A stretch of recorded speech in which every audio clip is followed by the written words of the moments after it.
Hi guys, it's Laura and today is Top 5 Wednesday. Today's Top 5 Wednesday is books that are historical, and Lainey has put in brackets by it basically books that aren't in the present day. I found this a very difficult concept because every kind of book that isn't written based on this day and this year technically is historical then.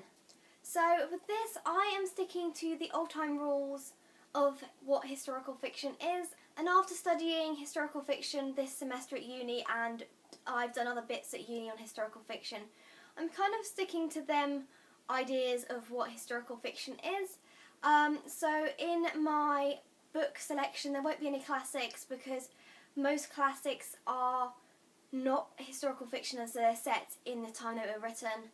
Unless you talk of books like Waverley. Waverley is considered one of the first ever historical fiction books. And yeah, so if you are interested in a discussion on what is historical fiction, because that's what I've pretty much been studying the last couple of months or so, I'm happy to do one. Now I'm going to just get on with the video because that's what you're here to see. And the first book I have to share with you guys is Wild Thorn by Jane Eagland. It's like England but not.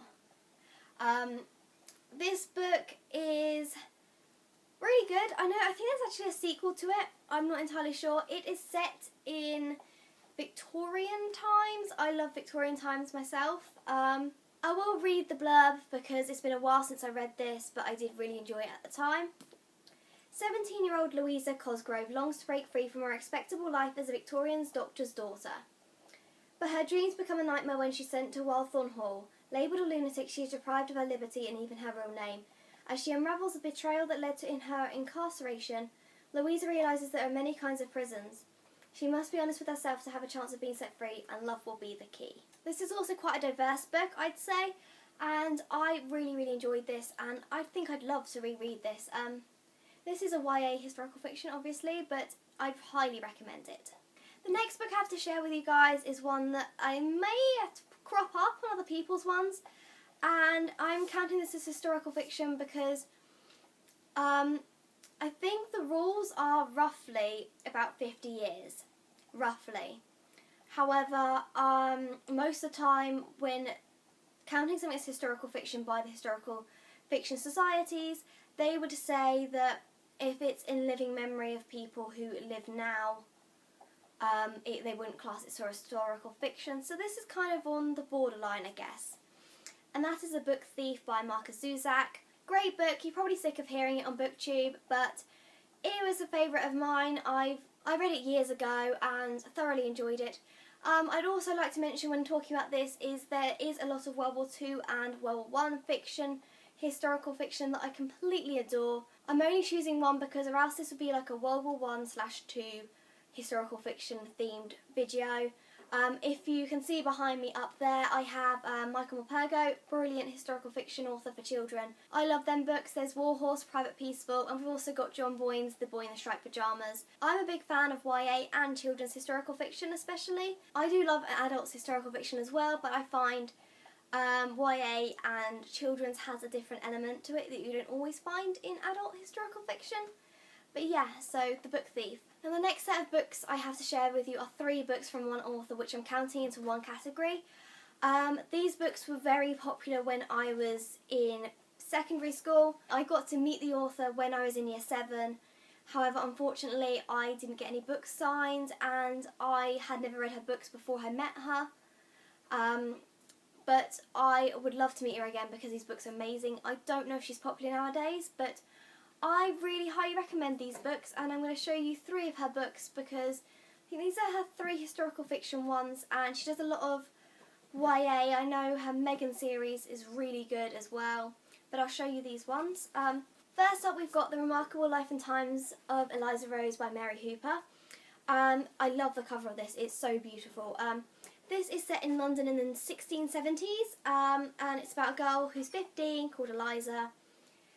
And she's thrown into prison for stealing a pasty, and then someone called Old Ma Gwyn saves her, and she leads onto this whole new life But yeah, I really love this book and highly recommend it. I'd say check out more on Goodreads because I can't really, the plot from on the back of the book doesn't coincide as much with what I remember, and I don't want to give too much away by saying what I remember.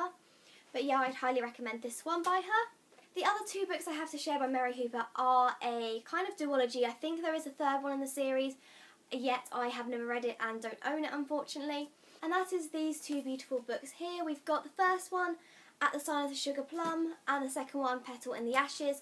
These are short YA fiction and they are beautiful. They're set around the Great Fire of London and the Great Plague. The first book starts off with a girl called Hannah who goes up to London to help her sister in her sweetmeats shop in London. And in this book you get recipes of the sweets and ordinary sweets, and I generally love these two books. Highly recommend, and if you haven't heard of Mary Hooper, I highly recommend you check out her books. In England as a young teenager or child, these were very popular, and I think we should get them more on BookTube because they're amazing. The one I want to show you is one that's probably going to be well known to a lot of people, and that is A Great and Terrible Beauty. I adore this series. I read it years ago again and thoroughly enjoyed it, and this is set in the Victorian period, late Victorian period, 1895, and it's a fantasy, and I can't really say much more, but it's amazing, and if you haven't read it already, read it because it's beautiful, and I don't think I've ever connected so much with a series and felt so excited by the characters in it. Now the final book I have to share with you guys is one that I've read recently, and that is Opal Plumstead by Jacqueline Wilson. Now Jacqueline Wilson has quite a few historical fiction for children out at the moment, like the Hetty Feather series. I have just finished reading Opal Plumstead, which is set in the 1914s roughly, with the suffragette movement just before World War I starts, and it was beautiful. I loved it. I love the character of Opal, and I just love the storyline. I highly recommend Jacqueline Wilson. I don't think she's well known outside of the UK as much, so I think we should get her out there because she's a wonderful lady and writes wonderful books. So that's the end of Top 5 Wednesday today. As I was talking about historical fiction, let me know if you want a video more on historical fiction. I haven't read a lot, but I know a lot about historical fiction. I would like to read a lot more historical fiction though, because it is a genre that I really enjoy. Also, if you've read any of these books, let me know down below in the comments, or let me know your top 5 historical fiction books.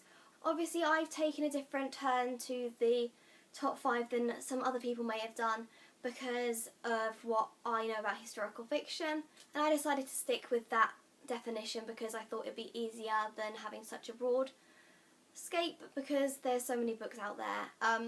So yeah, I really hope you enjoyed this video, and I can't wait to hear your comments.